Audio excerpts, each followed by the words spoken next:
Bonjour à tous et à toutes et bienvenue sur la chaîne audio de Axis.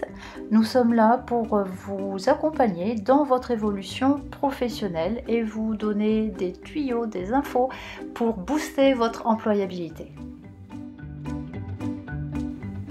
Et aujourd'hui, on se retrouve pour répondre à la question savoir se démarquer dans ces démarches de recherche d'emploi. Pour se démarquer, ce n'est pas très compliqué, mais il y a quand même quelques astuces à connaître, notamment celle de votre lettre de motivation. Premièrement, identifiez les mots-clés adéquats, ceux que le recruteur aura utilisés dans son offre. Deuxièmement, montrez au recruteur que vous avez compris ses besoins et que vous pouvez apporter une réponse. Montrez que vous vous êtes renseigné sur l'ADN et les valeurs de l'entreprise. Quatrièmement, l'accroche de votre lettre de motivation doit être courte et percutante. Cinquièmement, utilisez un style direct. Fuyez le style alambiqué. Alors, l'accroche, facile à dire, mais comment faire? Par exemple, votre offre d'emploi pour un poste de responsable des ressources humaines a retenu toute mon attention. Ah bah voilà, c'est l'exemple type de la phrase d'accroche à éviter. Bon, d'accord, maintenant que l'on sait ce qu'il ne faut pas faire, que faut-il favoriser? Eh bien, par exemple, une accroche de valorisation. Vous souhaitez recruter un collaborateur pour renforcer votre entreprise? Mon expertise dans une entreprise japonaise vous permettrait de développer rapidement votre stratégie. Ou encore, une accroche par la démonstration de compétences.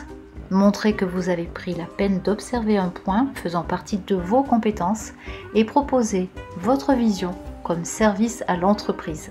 De cette façon, il vous sera plus facile de démontrer votre compétence. Lettre de motivation, ok. Bon, et maintenant, dans le CV. Le CV soigne à la fois le fond et la forme. De l'originalité, oui, si cela vous permet de démontrer votre compétence et de vous adapter à l'entreprise visée. Par exemple, pour un CV en forme de brique smoothie pour une candidature chez Innocente, mais évitez la bouteille de whisky pour un poste de comptable. Bien entendu, évitez les CV photocopiés en 100 exemplaires. Essayez de l'adapter le mieux possible à l'offre. L'idée, c'est d'envoyer des candidatures moins nombreuses, mais plus qualifiées. Montrez votre personnalité dans le CV pour éviter un décalage entre l'impression faite lors de sa lecture et celle que vous donnerez lorsque vous serez en entretien. Par exemple, si vous êtes plutôt de nature excentrique, favorisez les couleurs vives et inversement si vous êtes plutôt de nature introvertie. Soyez attentifs à la partie loisir qui est faite justement pour vous démarquer, de manière à ce que le recruteur puisse se faire une idée de votre personnalité. Parfois, certaines activités peuvent être ce que l'on appelle des compétences transverses. Et puis, pourquoi pas un CV vidéo? La tendance augmente ces dernières années.